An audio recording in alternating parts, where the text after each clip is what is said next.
Amém, igreja? Amém. Deus seja louvado.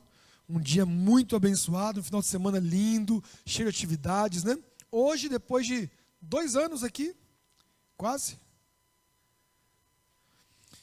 Depois de 2 anos aqui, na Igreja do Vanderlei, eu tive o privilégio de acampar no meio do mato com os desbravadores. Hoje foi uma bênção. Eu fui com somente os conselheiros, um grupo pequeno, no meio da mata. Nós hoje fizemos comida na fogueira.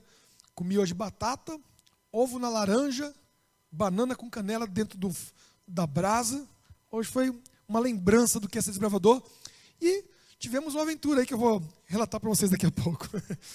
Mas antes, só recapitulando o que nós falamos até aqui, né? A nossa série, o título dela é A um Passo do Abismo. Nós cristãos vivemos sempre à beira do abismo, porque o pecado nos convida, nós somos pecadores, ele nos puxa, o inimigo quer ver a gente no fundo do poço, ele quer destruir nossa vida, nossa família, nossa igreja quer destruir tudo. Nós estamos sempre a um passo, e o Senhor está sempre nos salvando, né? E quando a gente cai, o Senhor vai lá e nos tira, amém? E nós falamos sobre alguns abismos. O primeiro abismo, o abismo do egoísmo, as nossas vontades que imperam acima da vontade de Deus. Como se livrar desse abismo, né?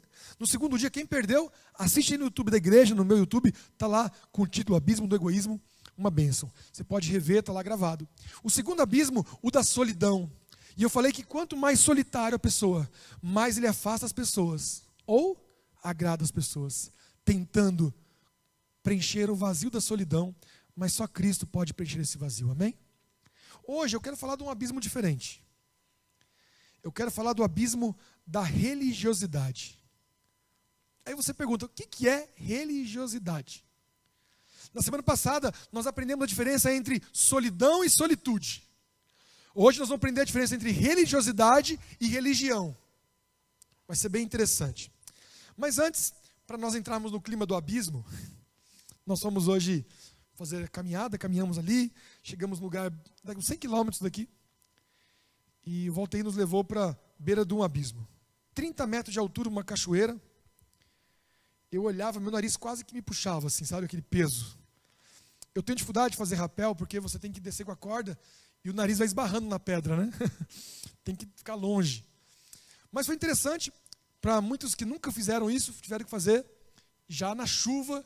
Eu tenho uma gravação do Renato fazendo, ficou parecendo que estava nevando, uma chuva bem fininha assim. Eu até falei, está nevando. E ele descendo, foi incrível.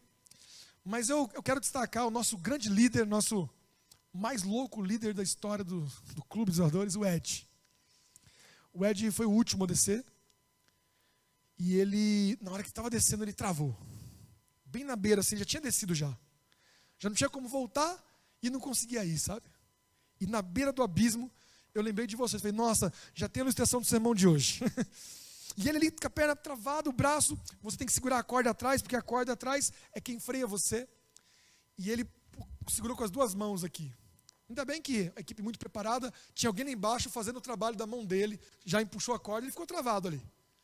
E ele travado na beira do abismo, quem estava monitorando ele ali era o André, e o André então, como que um gato, pulou para salvá-lo, só que ele estava preso na corda também, ficou da cintura para fora no abismo. Segurando o Ed, porque ele estava com medo, mas estava seguro, não tinha, ele não ia subir nem descer, ele podia passar um dia inteiro ali. Só que ninguém quer que ele passe o dia inteiro ali, né? A gente quer tirar ou descer. E ele falou, não vou conseguir.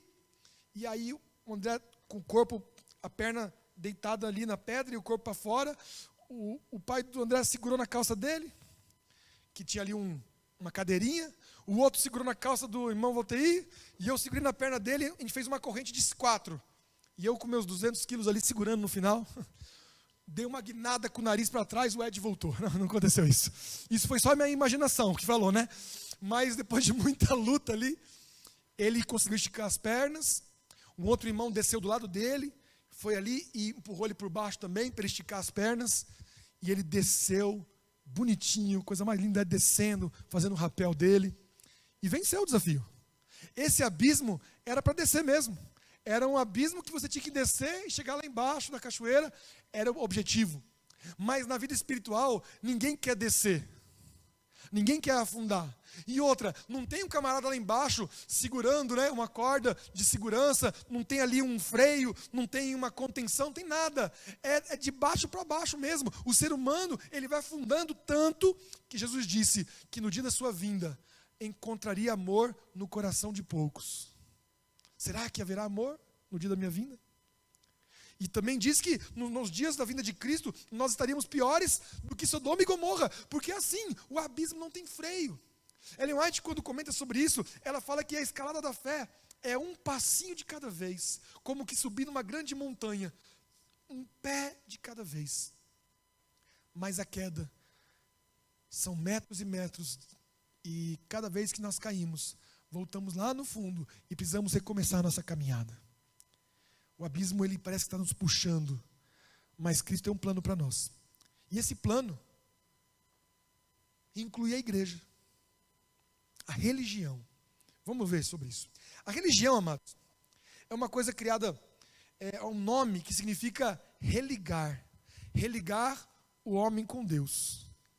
E ele usa a igreja, ele usa o Espírito Santo, ele usa a Bíblia, ele usa várias coisas, a natureza, para nos religarmos. E ele usa a gente, uns outros amigos, vizinhos, pais, estamos sempre tentando ajudar o outro a se religar.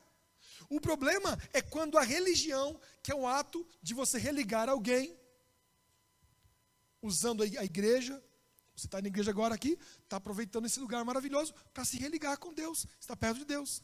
O problema é quando você usa esses instrumentos de religação para a religiosidade. E eu vou dar um conceito simples para vocês. Religião é quando você faz a vontade de Deus para se ligar com Ele. Religiosidade é quando você faz a sua vontade, querendo que Deus se molde a você. Você vai entender isso. Pega a sua Bíblia aí, nas mãos, dá aquele cheiro gostoso. Nossa, não está cheirando churrasco.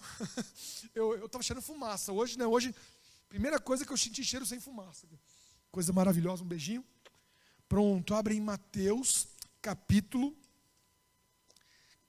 20.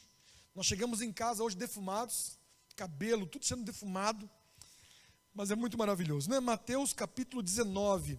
Nós vamos ler uma história que vai nos ilustrar e vai nos conduzir nessa questão da religião e da religiosidade. E você vai entender bem, você vai sair aqui bem claro isso, para que você não seja apenas um religioso, mas seja um crente de verdade, né? Esse é o objetivo dessa noite. Achou aí Mateus, capítulo 19? Abre aí, você que está em casa também, não deixe de abrir a Bíblia para você acompanhar. Quando você acompanha o que eu estou lendo, vai ficando na sua mente. Quando você só ouve, você esquece, né? A partir do verso 16, a história do jovem rico. Lembrando que o título Jovem Rico não está na Bíblia, né? É só colocado aqui pelos editores, né? Não tem título nos textos, nas histórias bíblicas. Já começa com o verso 16 assim, ó. Eis que alguém se aproxima de Jesus e lhe pergunta: Mestre, que farei de bom para ter a vida eterna? Respondeu Jesus: Por que me pergunta sobre o que é bom? Há somente um que é bom. Se você quer entrar na vida, obedeça aos mandamentos. Quais? Perguntou ele. Jesus respondeu: Não matarás, não adulterarás, não furtarás, não darás falso testemunho, honra teu pai e tua mãe, e amarás teu próximo como a ti mesmo. Disse o jovem: Tudo isso tenho obedecido. O que me falta ainda?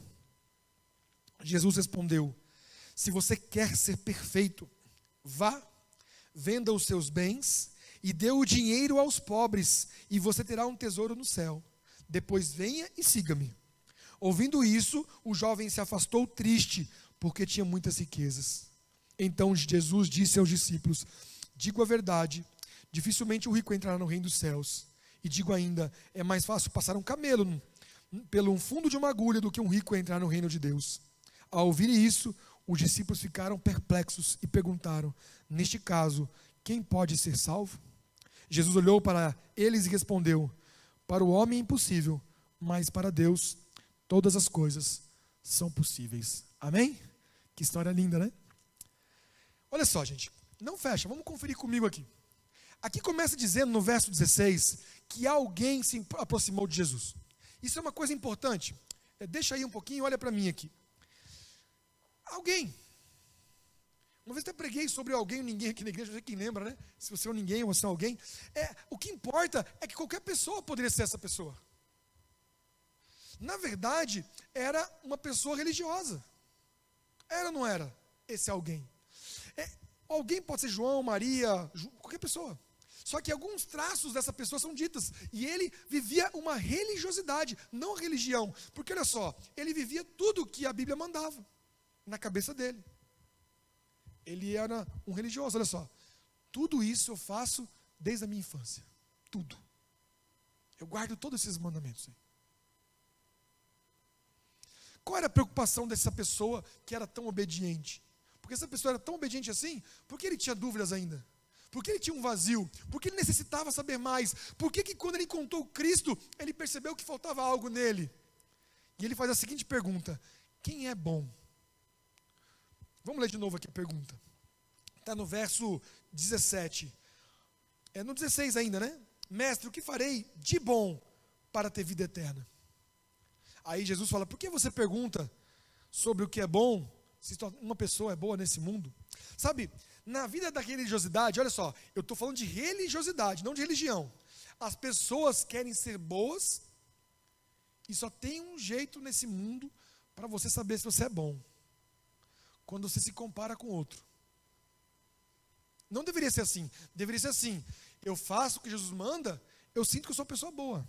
Quanto mais perto de Cristo, melhor eu fico. Amém? Só que nós, pecadores, a gente acha que ser bom é ser melhor que o outro. E é nosso parâmetro de melhor, de bondade, é assim, ó. Eu minto uma vez por semana. O meu irmão mente duas, então eu vou para o céu. Ele, não, porque eu minto menos. Né? Não é assim. Você não pode comparar ruim com ruim e descobrir que você é o menos pior. Você tem que comparar bom com bom e ver quem é o melhor. E só tem um bom no mundo. Aí lascou. Só tem quem? Jesus. E aí vem a questão. Vamos botar a religiosidade aqui, ó, lá de cá. A pessoa que vive da religiosidade, ela está sempre julgando o outro. Sempre condenando. Por quê? Ele consegue ver o que há de pior nos outros. Porque não tem ninguém bom. Eu consigo dizer coisa ruim de todo mundo aqui. É muito fácil. Todo mundo é pecador.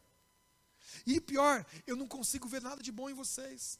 Porque vocês não têm nada de bom. É a Bíblia que diz isso. Então fica muito fácil religioso. Porque eu posso julgar, eu posso apontar, eu posso recriminar. O problema da religiosidade é quando eu olho para mim, que eu encontro a mesma coisa. Um abismo de pecado, de maldade. Agora a religião não. A religião é onde você vai para a presença de Deus com sinceridade, para que aquele que é bom tome conta de você. Ele se aposta a vida. Você chega no confessionário, fala assim: Senhor, eu não presto, me ajuda. E me ajuda a ajudar os outros, porque juntos nós não valemos nada, mas com o Senhor nós somos tudo, e nós vamos juntos, nos religando a Deus e uns aos outros, se ligando em comunidade. Olha que interessante, quando vão estar lá no Éden, Adão e Eva eram perfeitos. Por quê? Porque eles foram criados à imagem e semelhança daquele que é bom. Quem que é bom? Jesus. Está feito. Mas eles pecaram. Olha, após o pecado, eles começam a conversar. O que você fez, Adão? Essa mulher que o Senhor me deu. Ela que é a pecadora aqui. Essa mulher aqui que você me deu, amigo. De quem é a culpa então? Quem que deu a mulher? Sabe, já estava julgando Deus, porque não tinha como julgar. Tinha que criminar a mulher. A mulher falou: olha, foi a serpente que o Senhor fez também. Eles começaram a se distanciar daquele que é bom. Olha a conversa entre Caim e Abel, né? Quer dizer, entre Deus e Caim. Porque Caim matou Abel. E aí Deus fala assim: Abel, cadê o seu irmão? Cadê o seu irmão? Aí Caim fala: o que tenho eu com meu irmão? Por acaso eu sou guardador dele? Desligado, amados. Isso é falta de religião, é desligamento. Se você é um religioso de verdade, alguém que segue a religião, você está religado com Deus e com as pessoas. Olha como deveria ser. Caim, cadê seu irmão? Fique frio, Senhor. Estou cuidando, o irmão o Senhor me deu, vou levar ele comigo até as alturas. Não é assim com os pais? Cadê o filho que eu te dei? Não, está aqui, estou cuidando, estou orando, estou buscando. A gente faz isso. Ó, Senhor, está difícil, mas me ajuda aí. Mas nós estamos cuidando. Quando você desliga assim, o que tenho eu com meu irmão? Eu fico imaginando a resposta de Deus, que não está na Bíblia. Não está. Cadê Caim, teu irmão? Senhor, o que tem a ver com meu irmão? Tem o quê, meu irmão? É seu irmão. Seu irmão mais novo. Você tem que cuidar dele. Você tem que amar ele. Ah, mas aquele irmão meu lá se acha muito. Então você tem que ajudá-lo. Ah, mas ele quer ser o primeiro. Então seja o último. Ah, ele é o querido do papai. Então vai lá e ame teu pai também. Sabe, isso que Deus quer que a gente faça. A gente se religue a Ele. Só que como nós somos ruins, a nossa tendência é nos afastarmos, e o abismo nos puxa. E nós começamos a odiar, escuta isso, as coisas boas. Sabe, o conceito que eu estou dando para vocês de religiosidade não é o conceito tradicional. Por quê? Porque o conceito que foi divulgado é o conceito liberal. De pessoas, homens e mulheres, pastores, que querem julgar a igreja, dizendo assim, igreja não presta mais, são os desigrejados. Eles dizem assim, igreja é religiosidade. Religião, a gente vive na rua, a gente vive na sinceridade. Na igreja é só religiosidade. É mentira isso. Religião é se religar com Deus e fazer a vontade de Deus aqui e lá fora. Na padaria, na escola, na faculdade, no trabalho, aonde você estiver. Agora, a religiosidade tem duas vertentes. É a pessoa que quer ser tão santa, que é como esse rapaz, que diz assim, Senhor, isso aí é fichinha para mim. O que Deus fala para ele? Ah, é? Está fácil para você? Você guarda tudo mesmo? Então você é perfeito, então? Ah, perfeito não, né? Então ele fala aqui no verso 21. Jesus respondeu, então se você quer ser perfeito, quer guardar esses mandamentos perfeitamente, pega tudo que você tem, dá para os pobres e me segue. Aí ele viu o quê? Que a religião dele era da boca para fora, era religiosidade, não tinha religião de verdade. Ele não estava ligado, reconectado, religado com as pessoas. Ele estava ligado com o quê? Com o bolso dele. E Cristo falou uma coisa que ele fez. Olha só, jovem, você é rico, dá tudo que você tem, deixa todos os seus bens, sua riqueza, e vem andar com os pobres aqui junto com a gente. O que Cristo fez? Ele, rei do universo, rei dos reis, adorado pelos anjos, vivendo no santuário, deixou tudo. Para viver aonde? De sandália no meio da gente. Ele não pede nada que ele não faça, porque Cristo, ele que nos religou com Deus. Por isso que ele é a nossa religião. A nossa igreja é a igreja adventista, mas a nossa religião é Jesus. A nossa crença é Jesus, porque é ele que nos liga. E aí vem um problema. Porque eu falei que tem duas vertentes de religiosidade. Primeira vertente, eu sou perfeito. Eu faço tudinho certo. Mentira, ninguém faz isso. Vai com Jesus que vai dar melhor. Está longe da perfeição. Mas tem outra vertente. A vertente que fala assim, não precisa fazer isso. Nada precisa ser feito. Jesus salvou, acabou. Pode virar o bicho da goiaba, como se diz, né? Não precisa fazer nada. Tem um termo, eu vou falar só para ficar gravado aqui, mas eu vou explicar para vocês. É Jesus como chave hermenêutica para tudo. O que é isso? A hermenêutica é como você usa para entender a Bíblia. Eu vou falar de um lugar bem simples. Você pega um texto, então você vai fazer a hermenêutica, estudar o que aquele texto quer dizer. Então, esses religiosos liberais, eles dizem que Jesus é a chave hermenêutica. Você quer entender um texto, põe Jesus. Aí fala assim, por exemplo, deveria ser bom isso, né? Jesus resolve tudo. Olha, lembra-te do dia do sábado. Está lá. Jesus é a chave. E Jesus agora morreu na cruz, então nós devemos adorar Jesus. Não precisa mais guardar dia nenhum. Jesus é a chave. Porque Jesus estivesse, olha, se Jesus estivesse aqui, ele não guardaria o sábado. Eles dizem isso. Baseado no quê?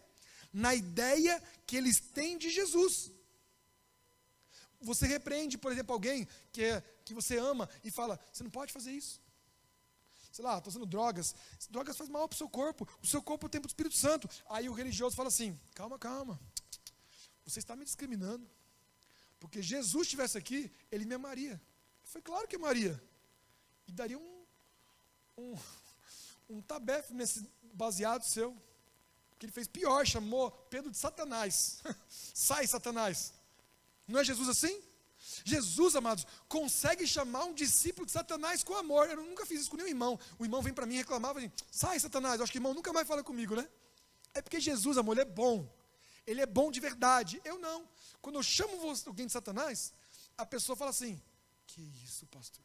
Porque lá dentro você sabe que eu estou bravo, que eu estou irado. Mas Jesus chamou de Satanás. Ele chamou de víbora. Imagina chegar para as irmãs da igreja. Suas víboras. Ninguém vai falar comigo. Mas Jesus chamou de víbora. 3 dias depois ele morreu por aquela pessoa. 3 dias depois ele morreu pelas víboras. Está disposto a morrer pelo outro? Está disposto a deixar tudo que você tem e seguir a Jesus? Dar tudo para as pessoas? Dividir com quem tem fome? Isso é estar ligado com Deus. Agora, achar que você é perfeito ou que você não precisa ser nada mais, continuar ruim, é a verdadeira religião? Sabe, essa chave hermenêutica de Cristo aceita todas essas doutrinas novas aí, toda essa bagunça sexual, bagunça moral, bagunça na família, aceita tudo. Por quê? Jesus aceita tudo na cabeça deles. Olha o que Cristo fala nesse texto, amado. Ele fala assim, filho, você quer ser bom? Você acha que Cristo está recriminando você ser bom? Não. E, infelizmente, os discípulos olharam para aquela conversa e falaram, lascou agora. Porque isso que o Senhor está pedindo é impossível. É impossível. Olha aqui, ó, lê comigo. O verso 22. Vamos começar com o discípulo, com o jovem. Ouvindo isso, verso 22. O jovem se afastou triste. Por que ele ficou triste? Porque Jesus não é bom? Porque religião faz mal? Porque a igreja não vale a pena? Ou ele se afastou de Cristo porque ele era mau? O problema era a riqueza dele ou era o amor pela riqueza? Sabe, amados? Ele se afastou de Deus e muita gente se afasta de Deus e da igreja dizendo assim, não, eu me afastei da igreja, mas eu estou perto de Deus. Uma vez eu visitei um rapaz, ele falou assim, pastor, eu nunca fiquei longe de Deus, só da igreja, porque a igreja não presta. Eu falei, e o mundo presta, então você foi para o lugar certo, lá só tem gente boa, né? Amados, se a igreja não presta, se você percebeu isso, é porque o Espírito Santo te revelou. Aqui é um lugar de gente doente se religar com Deus. Mas de religar, não é para gente que não presta ficar investindo na sua podridão. Ninguém aqui gosta de ser ruim, mas nós somos. Mas hoje você recebe o prêmio de ruindade. Porque quanto pior parece, que é melhor. Jesus, puxa, esse cara é ruim mesmo, e Jesus amou ele, então Jesus é bom. Continua ruim aí, para você mostrar a bondade de Deus. Não é assim que funciona.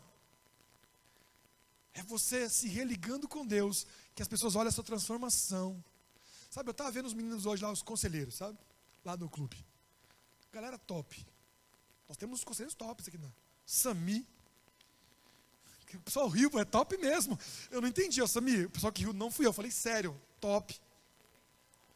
Eu nem vou falar os outros agora, porque vai só piorar, tá ligado? O Gui, top.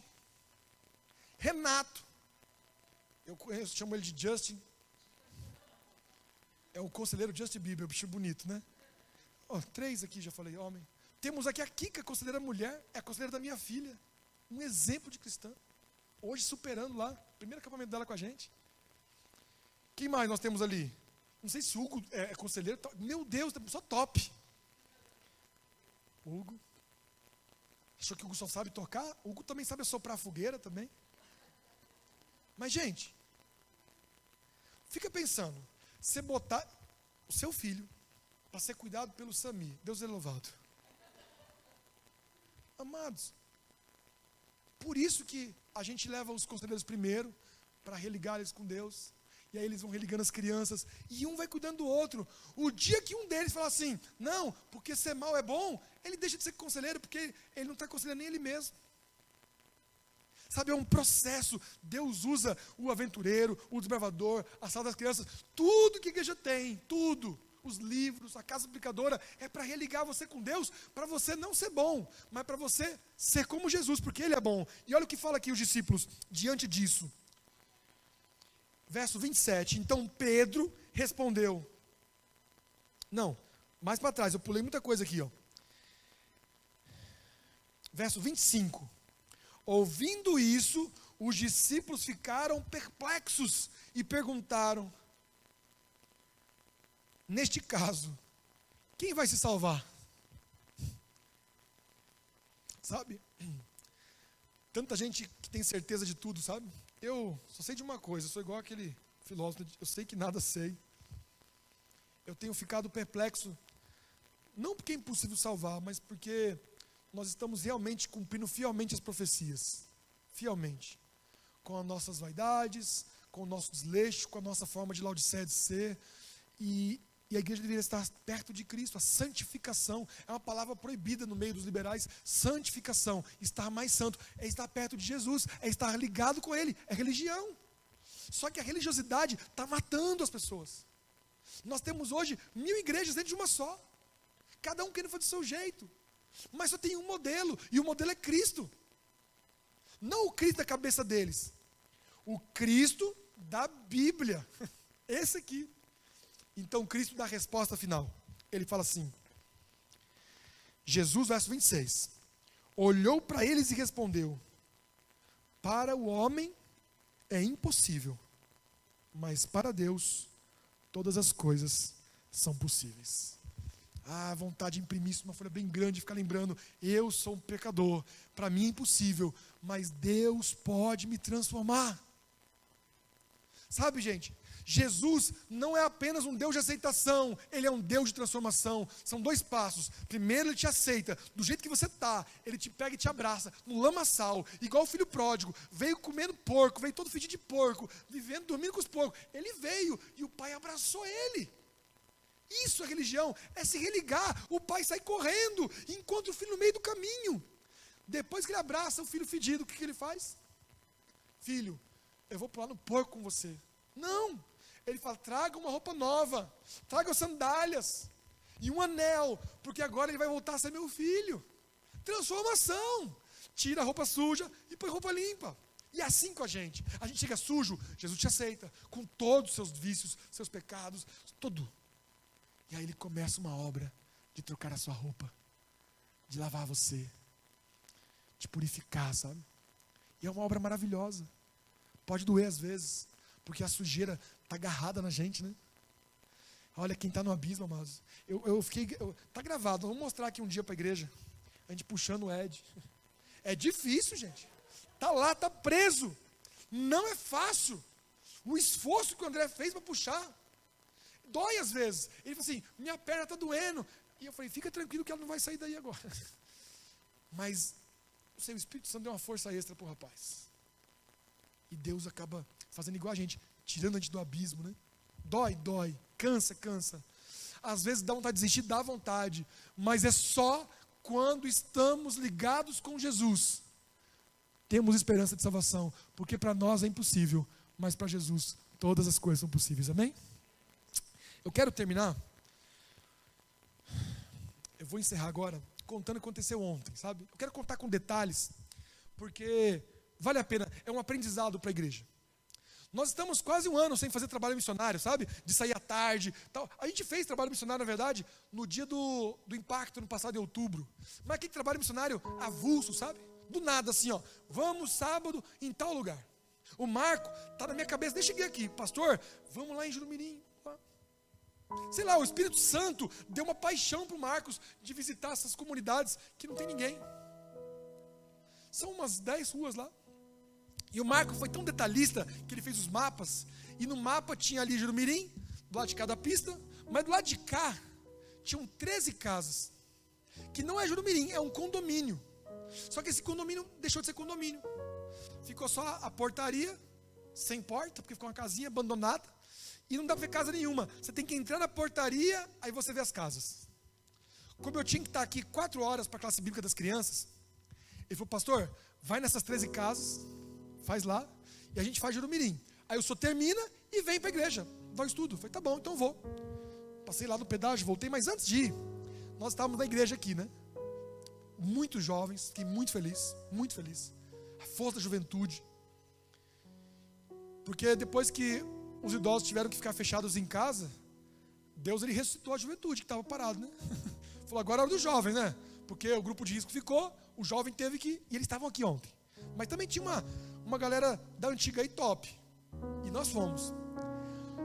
Quando eu orei, para a gente sair, eu comecei a orar. E enquanto eu orava, veio um texto de Ellen White na minha mente.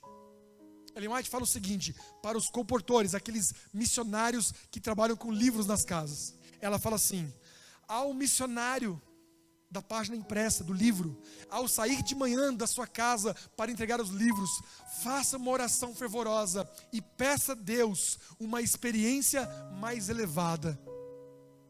E nesse dia, o Senhor se manifestará e dará a vocês uma experiência mais elevada. Sabe, isso é a vida do cristão. Ele está acostumado a ser pecador, mas ele fala, hoje, Senhor, é um dia diferente. Hoje eu vou trabalhar, hoje eu vou encarar uma pessoa que eu estou chateado, hoje eu vou conversar com uma pessoa que magoou. Me dá uma experiência mais elevada, dá o teu espírito, Senhor. Me tira do abismo do meu eu, me tira do abismo do egoísmo, tira do abismo da solidão, me ajuda a ser crente. Trabalha comigo, meu Deus, e Deus vai usar você, e nem você vai acreditar, amém? E eu pedi, falei, Senhor, dê a todos nós uma experiência mais elevada. Chegamos lá. Eu fiquei meio preocupado, porque é umas casas grandes, e o pessoal não fica lá. Eles deixam a casa para um final de semana, passar um dia com a família, uma chácara de eventos fechada. E das 14, 15 casas, nós encontramos 5 ou 6. Aí eu entreguei, tem um senhor lá, ele falou, olha, ele recebeu, falou, eu sou analfabeto, mas eu vou dar para minha filha e para meus netos. Posso? Pode. Mas o senhor não sabe ler mesmo? Não. Mas o senhor gostaria de conhecer a Bíblia? Gostaria, mas eu não sei ler. Aí o pastor Mateus falou assim para ele, mas se a gente vier aqui ensinar o senhor gostaria? Aí eu quero. Qualquer dia, a gente marca um dia e vem. Aí ele ficou feliz da vida. Nós pegamos um jovem que tinha um amigo da escola adventista, falou que conhecia a escola, mas nunca tinha ido na igreja, amou o livro, vou começar com ele, estudo amanhã, pelo WhatsApp. E aí, sobrou uma casa só. Lá no fim, assim, estava eu, o pastor Mateus e o Álvaro, o pai dele. Chegamos naquela casa e o Álvaro ficou ali no carro, porque só tinha como ir 2 ali. E nós não batemos palma, uma casa longe assim. Então na janela uma mulher dá um tchauzinho assim, fala assim, oi, eu falei, eu tenho um presente, vem cá. Eu falei assim, peraí. Aí o esposo veio de um outro lugar assim, estavam separados, porque ela está com Covid. E ele está separado dela, sem Covid. E ele veio, chegou mais ou menos ali a uns poucos metros, ele falou assim, ó, minha esposa está com Covid, eu vou ficar longe, ficou longe assim. Amados, antes do final, antes de eu contar essa história, o que você imagina? Que lá aqui, ó, 10 quilômetros daqui, num condomínio que não é condomínio, cheio de mato, numa chácara que era para eventos que está fechada, numa casa de tijolinhos, no fim de uma rua, tem uma família que Deus quer religar com ele, amém? É assim, amados, sabe, para nós é um desconhecido, para nós é uma rua que nem existia, mas para Deus é alguém por qual Ele enviou o seu Filho. E se for preciso passar um camelo na ponta da agulha, Ele vai passar, porque Ele passou Deus na ponta de um prego, numa cruz para nos salvar, amém? E eu, com esse sentimento, sim, era a última casa, eu pedi uma experiência elevada, e aí eu olhei para ele e falei, moço, viemos trazer esse presente para você. Aí dei para ele. Aí ele pegou, ficou olhando. Eu falei, eu tenho 3 perguntas para o senhor. Tinha uma pesquisa, né? Primeira pergunta, o senhor acredita que o Covid-19, a pandemia, é um sinal da volta de Cristo? Ele disse, acredito. Eu tive fé, né? Você crê que Jesus vai voltar? Creio demais que Ele vai voltar. Aí eu até larguei o papel, porque o papel, a próxima pergunta era se ele lia a Bíblia, né? Eu falei, não, vou perguntar outra coisa. Eu fiquei já animado. Ele não sabia, estava escrito, né? Eu falei, e como é que o senhor sabe que ele ia voltar? De onde o senhor ouviu falar disso? Como é que o senhor? O senhor de onde isso? Aí ele me contou. Há 45 anos atrás, ele estava andando numa rua E o olhar dele foi chamado para uma lata de lixo na rua. E ele olhou na lata de lixo. Tinha um livro escrito O Conflito dos Séculos. E ele pegou da lixeira e leu o livro. Há 45 anos atrás. No livro está escrito assim, ó, edição de 1970. E há 40 anos, ele disse, há 40 anos eu guardo o sábado aqui na minha casa. Amados, Deus usa lixo para nos religar com Ele. Não é maravilhoso? E eu estava lá, simplesmente levando umas revistas, andando por um bairro, mas Deus tinha uma experiência elevada, porque Deus também queria me religar com Ele. Falar, Vinícius, ainda há tempo de evangelizar, ainda tem muita gente, não vai acabar o mundo agora não, existe uma multidão de pessoas ainda. E aí, eu me emocionei, e ele foi lá dentro buscar o livro. Mostra para nós o livro aí, ó. Esse livro aí, Matos, está sem capa, sabe? Já está todo amarelo. Eu tirei foto do livro. Mexe no livro aí. Mostra ele ainda não. O Conflito dos Séculos. Ele falou assim, tudo que está escrito aqui eu vivo. Ele abriu, eu estou lendo agora de novo. Pela 10ª vez aqui, ó. Aí ele mostrou o capítulo. Os mandamentos de Deus são eternos. E ele está lendo esse capítulo. Aí eu olhei para ele e falei assim, Antônio, você gostaria de receber um estudo bíblico para você conhecer mais de Deus? Ele falou que sim, eu gostaria. Que eu viesse aqui, ou não sei, alguém, ou não sei, estudar a Bíblia. Eu quero muito. A esposa dele mandou uma mensagem para eu deixar meu telefone com ele. Eu estava aqui ensaiando, faltando 10 minutos para o culto. A Sara, esposa dele, nome da minha filha, mandou uma mensagem assim, Vinícius, obrigado por ter vindo aqui visitar nossa casa. Eu não pude ir lá, mas eu amei saber que alguém está orando por nós. Aí eu perguntei se ele queria assistir o culto, mandei o link para ela. Ela deve estar nos assistindo agora. Ela falou que a internet dela é ruim, mas eu confio no Espírito Santo para ele manter essa internet até o final. Porque eu fiz um apelo para o Antônio ontem e vou fazer para a Sara agora também. E para vocês. Eu falei, Antônio, então você conhece a Bíblia, você conhece a volta de Jesus, e eu quero contar um segredo para você já. Sabe por que ele não voltou ainda? Ele falou, por quê? Existe a Bíblia, os 4 cantos da terra, assim, sabe? Hipotéticos. E os anjos estão ali. E eles perguntam para Deus, Senhor, podemos soltar os ventos? Eles querem soltar, e os ventos vão trazer destruição e dano à terra, para que os filhos de Deus sejam tirados da terra. E Deus fala, não faça isso. Não derrube a terra, não solte os ventos, até que eu cele na fronte todos os meus filhos, até que eu religue, todos estão longe. Eu falei, Antônio, Jesus não voltou ainda, porque ele tinha que me mandar vir aqui hoje, para religar você com ele. Jesus está esperando você, Antônio. Antônio, nós vamos ficar aqui fazendo culto até 2100, enquanto, já 40 anos lendo esse livro aí, cara. Será que não é hora de entregar o coração para Jesus? Amados, ontem eu não podia ir lá em Jerumirim. Não podia. Eu estava resolvendo um problema sério aqui da igreja. Problema de família, sabe? E eu chorando junto com um homem que está passando um problema sério. E aí eu olhei o relógio e a igreja, dá para ouvir o barulho das pessoas aqui na frente. E eu botei a mão na pessoa e falei, cara, eu tenho que ir para a igreja. Eu estou ouvindo o balido das ovelhas. E eu vim, sabe? Porque toda vez que tem um programa da igreja, o pastor tem em vários lugares, né? E eu falei assim para Deus, Senhor, eu vou. Depois eu resolvo isso. Mas eu preciso de uma experiência mais elevada. Eu não quero ser o jovem rico, sabe, amados? Uma pessoa que tem dinheiro, ou sei lá, tem conhecimento. Meus amados, eu leio a Bíblia todo dia há mais de 22 anos. Já li em grego, em hebraico, já estudei em inglês, em espanhol, já fiz mais de 100 evangelismos. Eu tenho uma tendência de achar que eu sei tudo. Mas quando eu acordo de manhã, amados, e olho para mim, eu digo assim, meu Deus, como é que eu vou para o céu? E ele fala, calma, para você é impossível, mas para mim todas as coisas são possíveis. E eu falo, Senhor, trabalha comigo hoje, faz alguma coisa por mim, me dá uma experiência, deixa eu sentir o seu cheiro no caminho, deixa eu andar de mão dada contigo. Isso é vida, isso é religião, amados. Sabe, eu tenho medo de ser um jovem rico que anda pela rua achando que cumpre todos os mandamentos. mas eu também tenho medo de me tornar um pastor tão liberal. Porque eu olho para vocês, eu quero salvar todo mundo, aí eu falo assim, para salvar essa pessoa, eu vou ter que dizer para ela que isso não tem problema, porque ela não consegue vencer isso. Esse que não larga aquele pecado, aquele já não sabe nem quem ele é mais, o outro não perdeu a identidade, a outra... E aí eu começo a dizer, gente, fica tranquilo, amados, eu tenho medo de mandar todo mundo para a fazenda do homem rico, sabe? E todo mundo se perder, numa grande festa, que leva todo mundo para o inferno. E aqui eu estou como uma atalaia, clamando, gritando para vocês, para que vocês entendam que não tem ninguém perfeito aqui. Isso é um sinal que temos que buscar mais.